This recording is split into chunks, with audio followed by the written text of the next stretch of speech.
여러분 반갑습니다. 미술 해설가 윤상인입니다. 저는 이제 오마이스쿨에서 가장 쉬운 서양 미술사라고 하는 주제를 가지고 10강에 거쳐서 여러분들과 같이 미술 사조에 대해서 한번 알아볼까 기획한 이 시간이라고 보시면 좋을 것 같고요.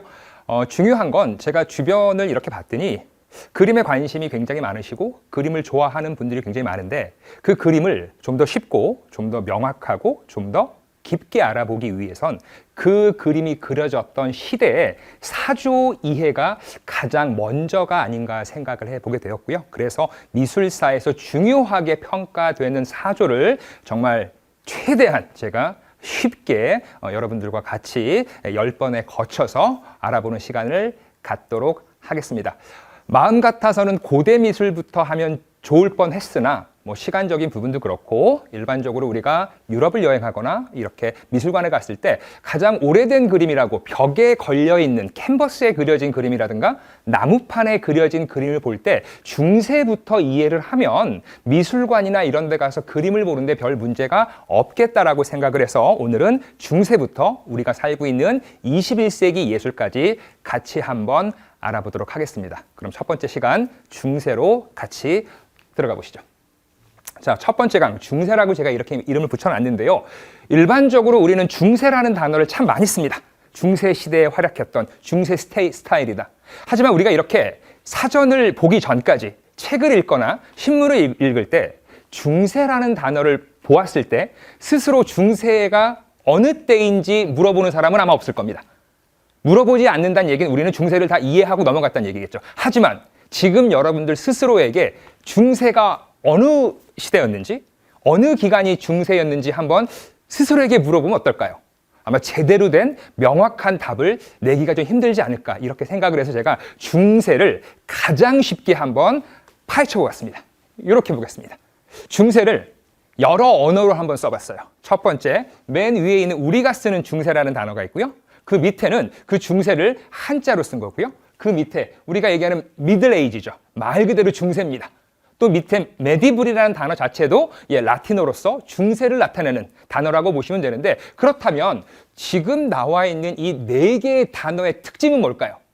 중간에 있는 시대다라고 우리가 쉽게 번역을 할 수 있을 것 같습니다. 자, 중세는 말 그대로 세상과 세상의 사이에 있었던 시기라고 보시면 되는데 그렇다면 도대체 이 중세는 어느 세상과 어느 세상 사이에 있었던 걸까요? 그걸 좀 더 쉽게 알아보도록 하겠습니다. 이걸 보시면 좀 쉽지 않을까 생각을 할 수 있는데 일반적으로 학자들이 얘기할 때 서양 미술사에서 중세의 시작을 313년으로 보죠. 자, 313년은 제가 잠시 후에도 설명을 해드리겠지만 콘스탄티누스 황제라는 사람이 불법이었던 기독교를 공인을 해줍니다.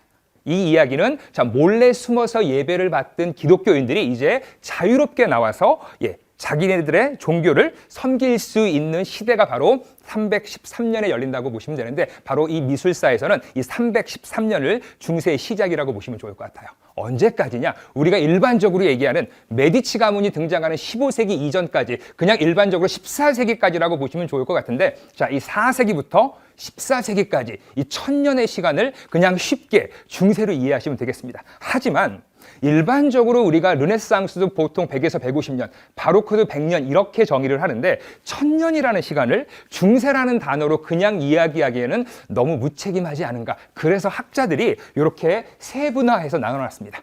첫 번째 4세기에서 10세기까지 보시면 제가 써놨죠. 여러분들 초기 중세라고 써놨고요. 그 다음에 10세기에서 12세기는 로마네스크라고 썼고요. 12세기에서 14세기는 바로 고딕이라고 썼습니다. 우리가 중세를 이렇게 세 등분할 수 있다라고 보시면 좋을 것 같은데 그럼 중세를 가장 쉽게 한번 설명해 보죠. 자, 기독교가 공인되고 우리가 알고 있는 380년도에 테오도시우스 황제가 기독교를 로마의 국교로 공인을 합니다. 이렇게 되면서 로마 제국이 전부 다 국교로서 기독교를 삼으면서 1000년 동안 유럽에서 가장 힘이 있었던 집단이 바로 교회가 되는 거죠. 그럼 당연히 이 1000년 동안 문화, 예술, 역사에 가장 크게 영향을 미쳤던 세력은, 집단은 누구였을까요? 교회겠죠. 중세라는 시간은 바로 우리가 알고 있는 이 1000년의 시간 동안 교회의 힘이 막강해서 교회의 힘에 의해서 또 교회가 원하는 대로 여러분들 예술과 경제와 정치가 이렇게 행해지고 이루어진 시대다라고 살짝 이해를 하시면 좋을 것 같고요. 보시면은 초기 중세 로마네스크 이렇게 제가 천년의 시간을 이렇게 이 타임라인에 써놨는데요. 그때 일어났던 중요했던 사건들이 있죠. 중세 천년에 일어났던 모든 사건들을 다 이해한다는 건 말이 안 되겠죠, 여러분들. 그래서 오늘은 몇 가지의 중요한 맥이 될 수 있는 그러한 사건들을 제가 이름만 한번 얘기해 보도록 하겠습니다. 313년에 밀라노 칙령이라는 일이 있었고, 그 다음에 380년에는 기독교가 로마의 국교화가 됐던 사건이 있었고요. 그 다음에 로마네스크 밑에 와서 보시면 아시겠지만 우리가 학교 다닐 때 밑줄 치면서 외웠던 사건들입니다. 자, 첫 번째 카노사의 굴욕이라는 사건이 있었고, 두 번째는 여러분들 우리가 중세 유럽 하면 빼놓을 수 없는 게 십자군 원정이라든가 기사단을 생각하실 건데, 오늘 우리가 십자군 원정에 대해서도 한번 같이 알아보실 거고요. 그 다음에 아비뇽 유수라고 하는 사건들까지 같이 한번 알아보겠습니다. 그렇다면 중세를 우리가 이제 좀 쉽게 내용적으로 한번 정리를 해보겠습니다. 아까도 얘기한 것처럼 세상과 세상 사이에 있었던 세상이라고 얘기했는데, 자, 이렇게 보시면 좋을 것 같아요. 중세는 지금 보니까 중간에 끼어 들어가 있습니다. 중세 왼쪽에는 그리스 로마 시대라는 시대가 존재했었고요. 또 중세가 끝난 다음에는 바로 르네상스라는 시대가 왔죠. 그렇다면 중세는 바로 고대 그리스 로마와 15세기의 문예 부흥을 일으켰던 르네상스 사이에 있었던 중간의 시간이기 때문에 우리가 중세라고 한다, 이렇게 보시면 좋을 것 같은데, 이 시대별로 정말 중요하게 여겼던 예술의 포인트가 있었죠. 이렇게 보시면 좋을 것 같아요.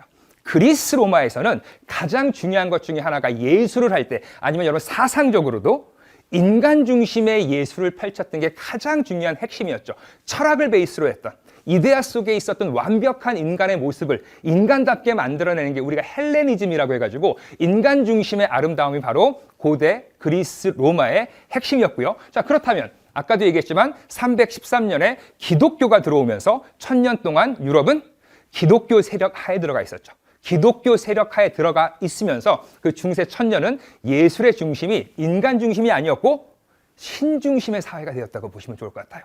자, 이렇게 15세기가 되면서 신중심이 끝나고, 자, 우리 메디치 가문에 의해서 다시 그리스 철학자였던 플라톤을 공부하게 되죠. 다시 플라톤을 공부하고 그리스 로마가 추구했던 인본주의가 부활을 했다고 해서 우리가 바로 여러분들 르네상스를 인본주의, 바로 인간 중심의 사회라고 부르는데, 자, 지금 그리스 로마도 인간 중심을 추구했고요. 또 마찬가지로 르네상스도 그것이 부활을 해서 인간 중심을 추구했고요. 그럼 인간 중심을 추구했던 그 사이에 있었던 1000년, 누굴 추구했을까요? 바로 인간 중심이 아니었던 신을 추구하고 신중심의 사회, 그 1000년을 우리가 중세라고 한다.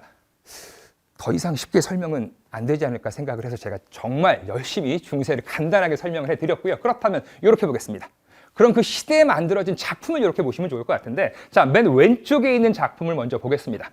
라오콘이라고 하는 작품이죠, 여러분들. 우리 이제 로마 가면 볼 수 있는, 바티칸에 가면 볼 수 있는데, 언제 만들어졌죠? 대략 지금부터 2000년 전에 만들어진 작품이에요. 자, 2000년 전이라고 하면 우리 그리스 로마 시대라고 보시면 좋을 것 같은데, 그리스 로마 시대 2000년 전에 만들어진 작품인데 어떻습니까? 완벽한 인간의 모습을 하고 나와요. 이게 바로 그들이 갖고 있었던 이데아 속에 있었던 완벽한 인간의 형상을 시각적으로 만들어내는 게 예술의 포인트였다고 보시면 좋을 것 같고요. 이렇게 인간 중심의 예술이 바로 4세기 들어오면서 기독교가 들어오고 천천히 기독교 중심으로 발전하면서 중간에 있는 조각을 보시죠. 프랑스 우리 이제 샤트르 성당에 있는 입구에 있는 조각이라고 보시면 좋을 것 같은데, 인간적인 아름다움은 보이지 않아요. 인간의 몸은 전부 다 옷에 덮여 있죠. 또 마찬가지로 인간 디테일이 보이지 않습니다. 왜? 이 당시 때는 인간의 아름다움을 묘사하는 게 중요한 시기가 아니었죠. 무엇을 묘사했어야 됐죠, 여러분들? 그렇죠, 바로 신중심. 자, 우리가 종교에 관해서, 그 다음에 신에 관한 그런 이야기들과 그런 신중심의 이야기들로 발전하고 그것이 포커스가 됐던 게 바로 이 중세라고 보시면 좋을 것 같고요. 자, 그 옆에 보시면, 자, 우리 미켈란젤로라고 하는 르네상스를 대표하는 조각가가 만든 다비드란 작품입니다. 자, 그럼 다비드란 작품을 보실 때 보세요, 여러분들. 1501년에 만들어진 작품이고요. 또 그 옆에 있는 이 샤트르 성당의 조각은 1145년에 만들어진 작품이고요. 라오코는 여러분들 27년에 만들어진 작품이에요. 시대 순서로 하자면 당연히 미켈란젤로가 만들었던 다비드는 어느 작품과 더 비슷해야 될까요? 시기적으로 보면 여러분들 1145년에 만들어진 작품과 훨씬 더 비슷해야 되나? 그렇지 않죠, 여러분들. 바로 2000년 전에 만들어졌던 이 그리스 로마가 만들었던 인간 중심의 아름다움을 다시 부활시켰기 때문에 르네상스를 대표하는 조각가다, 이렇게 우리가 수식을 하는 거고요. 그 중간에 끼어 있었던 중세라는 시대는 개념적으로나 또 마찬가지로 그들이 만들었던 예술 작품을 통해서 우리가 이렇게 알아보았습니다. 자, 그렇다면 이제 중세에 있었던 중요했던 사건들을 우리가 하나씩 알아보도록 하겠습니다. 자, 4세기 313년에 자, 밀라노 칙령이라는 사건을 제가 얘기해 드렸죠. 당시 로마의 황제였죠, 여러분들. 콘스탄티누스 황제라는 사람은 밀라노에 머물고 있었죠. 당시 로마 황제들은 밀라노에 거주를 하고 있었고요. 또 마찬가지로 밀라노에서 기독교 공인을 해준 겁니다. 그럼 여기서 우리가 생각해 보아야 될 문제가 있죠. 왜 이 사람은 갑자기 기독교를 공인했을까요? 기독교를 허락을 해줬을까요? 자, 우리 예수님이 죽고 난 다음에 예수님의 제자였던 베드로가 로마로 왔죠. 자, 예수님이 부활하셔서 제자들한테 한 얘기가 있죠. 세상 끝까지 가서 복음을 전파하여라. 그 이야기를 듣고 자, 베드로가 로마로 온 겁니다. 그러니까 로마는 여러분들 베드로가 왔을 때 걸어왔겠죠. 걸어오다 보면 한 1년에서 2년 정도 걸릴 것이니 제가 볼 때는 AD 35년에서 36년 정도에 자, 베드로는 로마에 왔을 겁니다. 자, 그럼 로마에 와서 베드로는 어떤 일을 했을까요? 자, 복음을 전파한 거죠. 이렇게 기독교의 복음이 예수님의 말씀이 자, 로마에 와서 전파되고 있을 때 당시 상황은 전부 다 기독교가 불법이었던 거죠. 언제까지요? 313년까지 기독교는 불법이었어요. 우리 알고 있는 네로 황제 때가 기독교 탄압이 가장 심했던 때라고 보시면 좋을 것 같아요. 그런데 이 기독교가 줄지 않는 겁니다. 계속해서 세력이 확장되는 거예요. 그럼 여러분들 313년에 있었던 황제 입장에선 어떻게 이 기독교인들을 해야 될까요? 탄압하면서 계속 수를 줄이려고 노력했어야 될까요? 아니면 그들을 후원하면서 그들의 세력을 내 등 뒤에 업어야 될까요? 이게 맞지 않을까요, 여러분들? 그래서 늘어나는 기독교인들을 자기 쪽으로 끌어들이기 위해서 313년에 로마 황제였던 콘스탄티누스는 바로 밀라노에서 간단합니다. 발표를 한 겁니다. 어떤 발표죠, 여러분들? 기독교인들에게 이제 예배보는 자유를 주게 된 거죠. 그래서 우리가 이 사건을 밀라노에서 발표했다고 해서 밀라노 칙령이라 이렇게 학교 다닐 때 배웠던 사건이라고 보시면 좋을 것 같고요. 자, 그럼 두 번째 사건 보겠습니다. 그 이후에 얼마 안 된 일이죠, 여러분들. 서기 380년도입니다. 당시 황제였던 테오도시우스는 그 공인됐던 기독교를 로마의 국교로 인정을 하는 거예요. 굉장히 중요한 부분입니다. 313년의 밀라노 칙령과 380년에 있었던 기독교의 국교화 이 두 개가 어떻게 보면 4세기에 일어난 가장 중요한 사건이 아닌가. 기독교가 공인되고 또 기독교가 로마의 국교로서 자리 잡았던 그 테오도시우스의 자, 기독교 국교화에 대해서 우리가 한번 알아보셨고요. 그 다음부터는 이제 우리 아까 얘기했던 학교 다닐 때 열심히 밑줄 치면서 외웠던 역사적인 사건들을 한번 알아보도록 하겠습니다. 첫 번째. 카노사의 굴욕이에요. 자, 우리가 이런 사건을 봤을 때 일단 번역을 한 거지 않겠습니까? 누가 봐도 여러분들 굴욕이라는 단어는 전부 다 알겠어요. 그럼 앞에 있는 카노사라는 단어를 한번 우리가 생각을 해보셔야 되는데 자, 카노사라는 단어를 볼 때는 둘 중에 하나겠죠. 첫 번째, 사람 이름이거나 두 번째, 지역 이름이 될 수 있을 겁니다. 여기에서 나오는 카노사는 간단합니다. 이탈리아 북쪽에 있는 카노사라고 하는 지역을 얘기하는 거예요. 자, 아까도 얘기했지만 여러분 1000년 동안 교회의 힘이 막강했습니다. 교회의 힘이 막강했다고 하지만 1000년 동안 계속해서 교회의 힘, 교황의 힘이 막강했던 건 아니겠죠. 교황과 세속 왕들이 계속해서 대립했던 시대가 바로 중세 1000년의 특징이라고 보시면 좋을 것 같아요. 그럼 어느 시기에는 교황의 힘이 좀 더 셌을 때가 있을 것이고요.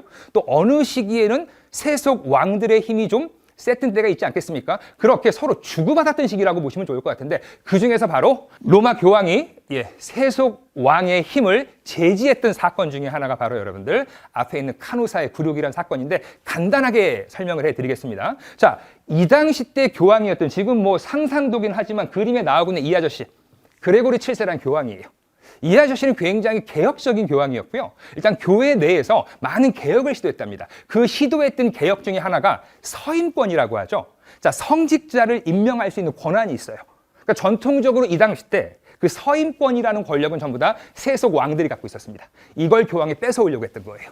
왕들이 더 이상 성직자를 임명하지 못하고 자기가 성직자를 임명하려고 그 권한을 뺏어오려고 할 때 여러분들이 생각해 보세요, 여러분들.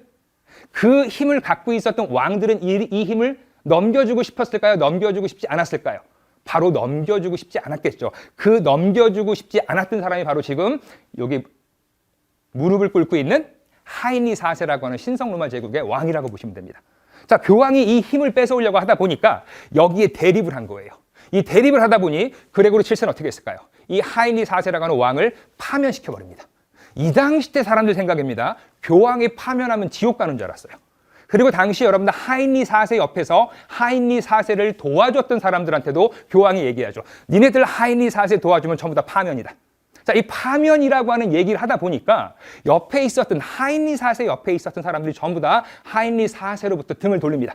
그러다 보니까 하인리 4세는 어떻게 됐을까요? 혼자 남은 겁니다. 자기 혼자는 절대로 여러분들 교황을 상대로 이길 수가 없는 거예요. 그럼 당연히 용서를 받아야 되겠죠. 용서를 받기 위해서 자, 이건 뭐 기록에 남아있지 않고 일반적으로 우리가 하는 얘기인데 맨발로 알프스를 넘었답니다. 1077년 1월 25일 날 일단 이 카노사에 있었던 성에 도착을 하고 있었던 거죠. 이 당시 때 교황이 카노사 성에서 휴가 중이었어요. 그 교황이 있었던 성 문 앞에 가서 무릎을 꿇고요. 3일을 기다렸답니다. 3일 동안 무릎 꿇고 기다리다 보니까 교황이 어떻게 했을까요? 이렇게 나온 겁니다. 나와서 하인리 4세를 데리고 들어가서 파면을 취하해줬던 사건이 바로 카노사의 굴욕이에요. 그럼 카노사의 굴욕은 간단히 이해가 됐죠, 여러분들. 왕과 교황이 힘겨루기를 하다 카노사의 굴욕에서 누가 이겼다? 교황이 이겼던 사건. 간단하게 우리가 카노사의 굴욕이라고 이해하시면 되고요. 자, 그리고 이제 두 번째. 십자군 원정이죠. 보시면 알겠지만 여러분들 대략 400년 동안 이루어졌던 일단 그 성지를 탈환할 목적으로 유럽에 있는 많은 귀족들이라든가 많은 사람들이 예루살렘에 가서 성지를 탈환할 목적으로 8차에 거쳐서 여러분들 이 중동을 공격한 겁니다. 우리가 뭐 기본적으로 이해하는 것처럼 중동과 유럽의 종교전이라고 보시면 좋을 것 같은데 그렇다면 여러분들 유럽에 있었던 사람들은 왜 갔을까요? 이 예루살렘이라는 곳에 여러 가지 이유가 있었겠죠. 우리 표면적인 이유가 있어요. 당시 이 중동 지역을 지배하고 있었던 트르크족이 이 문을 닫아버린 겁니다. 그러니까 성지 순례단이나 이런 사람들이 계속해서 예루살렘에 방문을 하고 있었는데 이걸 막아버린 거예요. 못 오게. 자, 못 오게 막다 보니까 유럽에 있는 사람들은 거기를 가야 되고 싶었던, 꼭 가야 됐던 이유가 있었던 거고요. 두 번째, 당시 교황이 있었죠. 교황의 특징은 뭐냐면은 여러분들 우리 11세기에는 이 교회가 분열돼 있었어요. 그러니까 동방교회와 서방교회로. 동방교회는 우리가 얘기하는 정교회라고 보시면 좋을 것 같고요. 서방교회는 우리가 얘기하는 카톨릭이라고 보시면 좋을 것 같은데 이 두 개의 교회를 교황이 합친 다음에 자기가 그 합친 교회의 수장이 되고 싶었던 마음, 그러다 보니까 동쪽을 정벌해야 되겠다는 마음이 굉장히 강했던 거고요. 또 하나, 세속적인 사람들, 당시 중세를 살고 있었던 사람들이 갖고 있었던 구원에 대한 갈망이겠죠. 십자군 원정을 가서 내가 지은 죄를 좀 씻어버려야 되겠다. 이런 생각도 여러분들 복합적으로 들어갔을 것이고 가장 중요한 문제 뭐였을까요? 경제적인 이유였겠죠.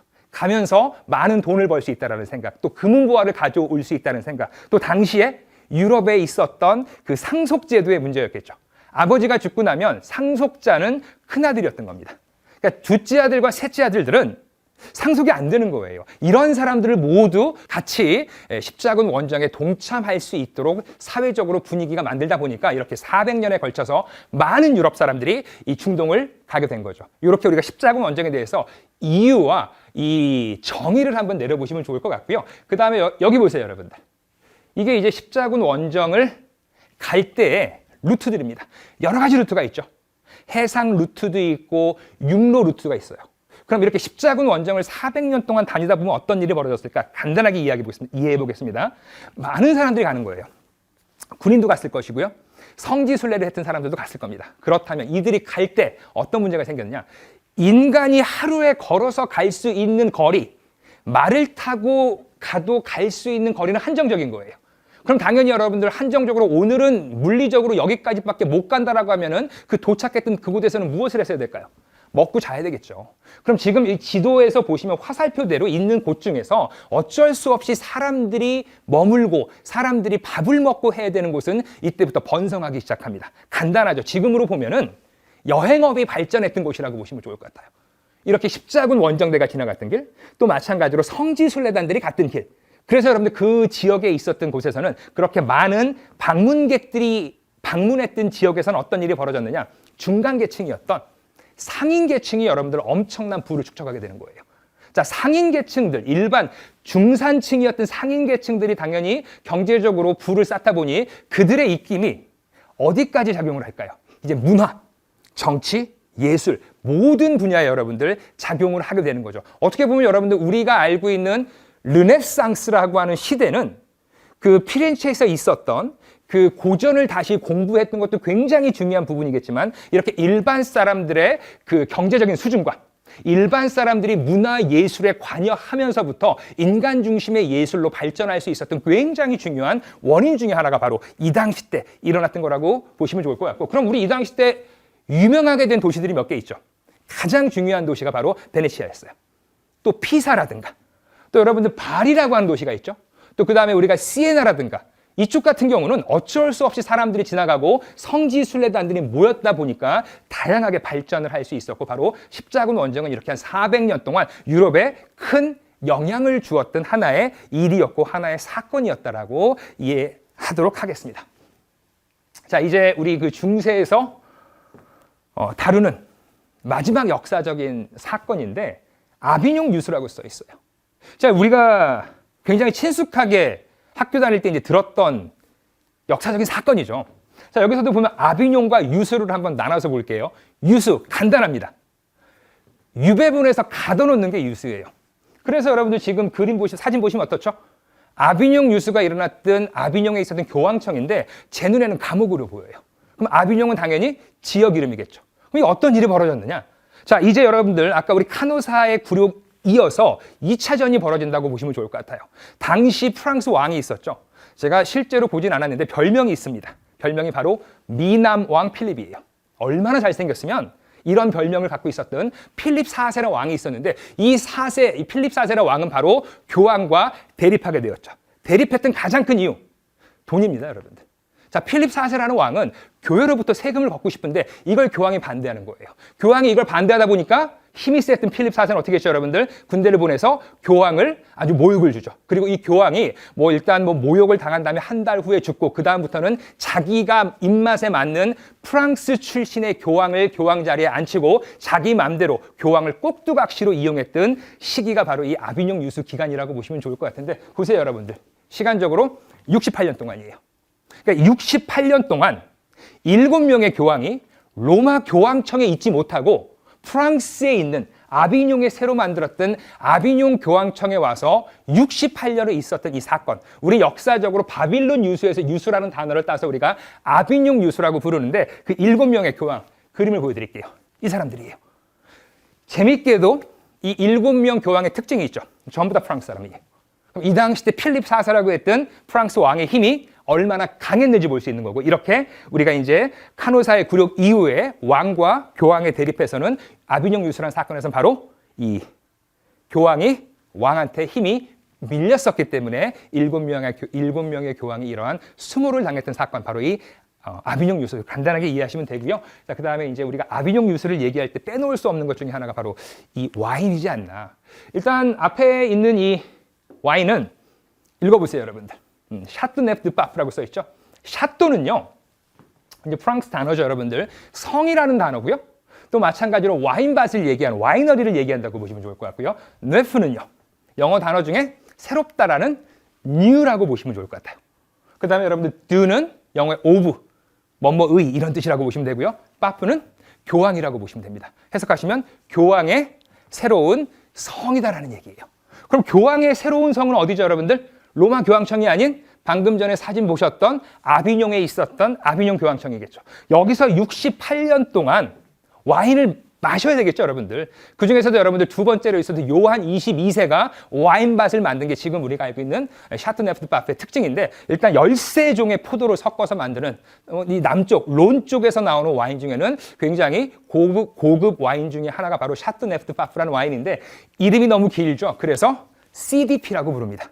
그리고 이 많은 도메인 중에서 제가 오늘은 빼가우라고 하는 가장 고급 라인을 한번 갖고 왔는데, 일단 관심이 있는 분들은 요 와인 사진을 잘 보셨다가 나중에 기회가 되면 사서 한번 마셔보는 걸 권해드리고요. 우리가 일반적으로 이런 와인 마실 때는요, 아비뇽 유수 얘기는 해줘야 와인 수준에 맞지 않나. 이렇게 여러분들 친구들과 같이 아니면 지인들과 같이 이 와인 드시면서 이 아비뇽 유수 한번 얘기하시면 좋을 것 같습니다. 자, 그럼 이제 우리가 미술사이다 보니 중세에 대한 전반적인 개념은 이해하셨을 거라고 생각을 합니다. 바로 이제 신중심의 예술이 바로 당시에 가장 중요한 포인트다, 이렇게 설명해 드렸는데, 그럼 신중심으로서 그려진 그림들 어떤 그림이 있는지 보도록 할게요. 앞에 있는 그림이에요.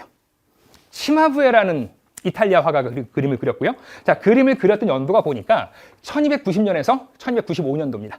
무슨 얘기냐? 13세기 말에 그린 그림이에요. 13세기 말이라고 하면 일단 중세 고딕 시대의 거의 끝이라고 보시면 좋을 것 같고요. 그럼 이제 우리 중세 고딕 시대의 끝에는 어떤 식으로 그림이 묘사됐는지를 한번 자세히 보도록 하겠습니다. 자, 보시니까 자, 중앙에 성모 마리아가 아기 예수를 안고 있어요. 그리고 그 옆에 보니 왼쪽과 오른쪽에 각각 3명의 천사, 총 6명의 천사가 나옵니다. 그렇다면 여기서 우리가 이 그림을 보고 눈을 잠깐 감으신 다음에 라파엘로가 그렸던 성모자상을 한번 떠올려 보실까요?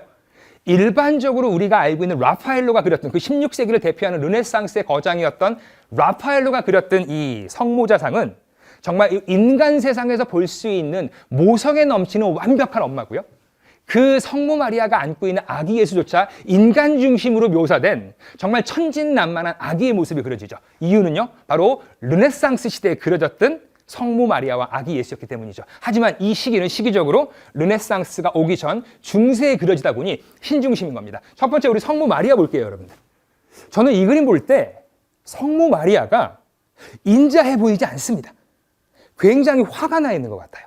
이유는요, 인류를 구원하러 올 아기 예수를 낳으실 분이었던 성모 마리아를 일반 여자처럼 그릴 수가 없었던 거예요. 또 그리고 여러분들 우리가 이 성모 마리아는 당연히 일반적으로 여자라고 알고 있으나 이 당시 때 중세 그림에서 묘사됐던 성모 마리아의 가장 큰 특징, 남성성이나 여성성이 잘 보이지 않습니다. 굉장히 중성적으로 그려졌어요. 일단 성모 마리아의 몸을 보시면 아시겠지만 여성이라면 그림을 그릴 때 가장 강조해야 되는 가슴의 볼륨감이 전혀 없어요. 또 마찬가지로 얼굴을 보세요, 여러분들. 여자도 아니고 남자도 아닌 것 같은 굉장히 중성적인 성모를 그려놨고요. 또 그 성모 마리아가 안고 있는 아기 예수 어떻죠, 여러분들? 몸만 아기예요. 몸의 크기만. 얼굴은요, 애늙은이라고 보시면 되겠죠. 애늙은이라기보다는 어른의 얼굴을 그려놨죠. 무슨 얘기죠, 여러분들? 인류를 구원하러 올 아기 예수를 일반 아이처럼 그릴 수가 없었기 때문이에요. 이 얘기는 바로 인간 중심적인 사고가 지배를 했던 시대가 아니고 바로 신중심적인 사고가 지배를 하다 보니 이런 식의 성모자상이 나온다고 보시면 되고요. 또 왼쪽 오른쪽에 있는 천사들 어떻죠, 여러분들? 사실감 제로입니다. 일단 그림에 깊이감이 없어요. 깊이감이 없다는 얘기, 일반적으로 르네상스의 중심이라고 할 수 있는 이 깊이감은 배경을 그려 넣어야 되거든요. 배경을 그리면서 여러분들 원경, 중경을 나누면서 쭉 깊이감을 묘사해야 되는데 이 중세 때는 인간의 눈으로 봤던 이 현실은 그림에 묘사할 이유가 없는 거죠. 그래서 전부 다 금박으로 여러분들 막아버리면서 평면적으로 묘사해 놓고요. 이 그림은 의도적으로 깊이감을 묘사하지 않았습니다. 이유는요, 바로 시대가 어디에 포커싱을 하고 있었는지 우리가 그림을 통해서 이해할 수 있고 바로 신중심으로 그려졌던 이 성모자상, 마에스타라고 부르는데 이 그림 보셨고요. 그렇다면 이제 이 그림 보면서 중세 사람들이 갖고 있었던 이 생각은 어땠는지 한번 보도록 하겠습니다. 앞에 있는 그림은 윌튼 두폭 재단하러 가는 그림이에요. 일단 런던에 있는 그림인데 자, 이 그림과 비교해 보세요. 방금 전에 보셨던 그림과. 자, 지금 보셨던 그림에 비해서 이 그림은 훨씬 더 화려하지 않나요?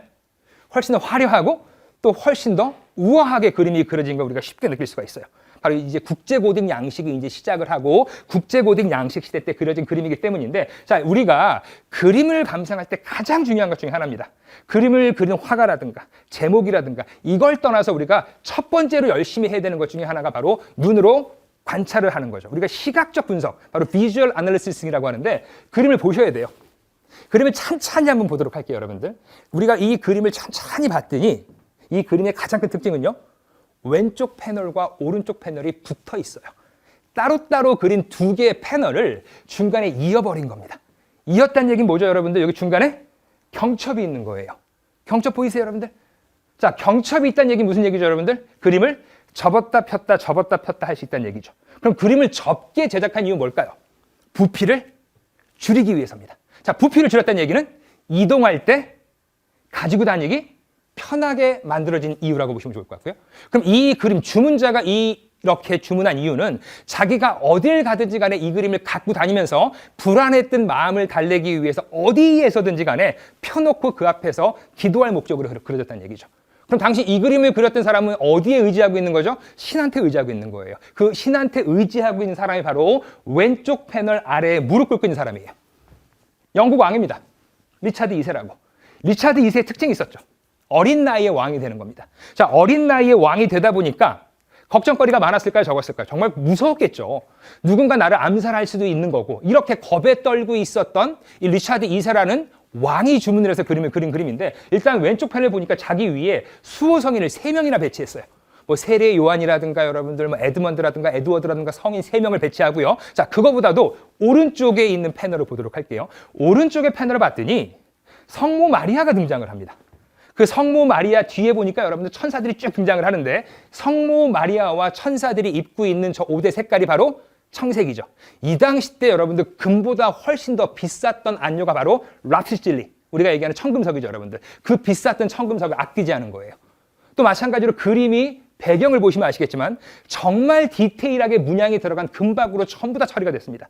이렇게 값비쌌던 금박과 가장 비싼 안료였던 청금석을 도배했던 이유는 바로 이 당시 때 그림을 주문했던 이 14세기의 영국 왕이었던 이 리차드 2세가 얼마만큼 두려웠는지를 알 수 있고 그 두려운 마음을 바로 이렇게 종교에 의존하고 있는 신앙심으로 그려진 그림이라는 얘기죠. 그러니까 이 정도로 중세의 특징은 교회의 힘이 막강했고 이 사회 전반적으로 교회가 행사하는 힘이 굉장히 강했고 그것들이 바로 이렇게 시각적으로 만들어졌던 게 중세 예술의 가장 큰 특징이다.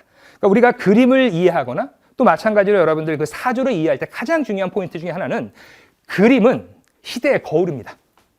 그 시대를 가장 쉽게 묘사했던 것 중에 하나가 그림이라고 보시면 좋을 것 같은데 제가 지금 이렇게 하는 이야기를 책을 가지고나 아니면 여러분들 이 딱딱하게 공부하면 굉장히 어려울 수 있으나 그림을 통해서 보면 아, 이 당시 때 사람들은 이렇게 살았고 이런 생각을 하고 아, 이런 시대였구나라고 가장 빠르게 이해할 수 있는 것 중에 하나가 바로 그림이니 앞으로 그림을 좀 쉽게 생각하시면서 그림을 통해서 당시 시대를 좀 짐작하거나 당시 시대를 좀 알아보는 식으로 그림을 감상하면 훨씬 더 재밌게 그림을 볼 수 있지 않을까 생각을 해봅니다.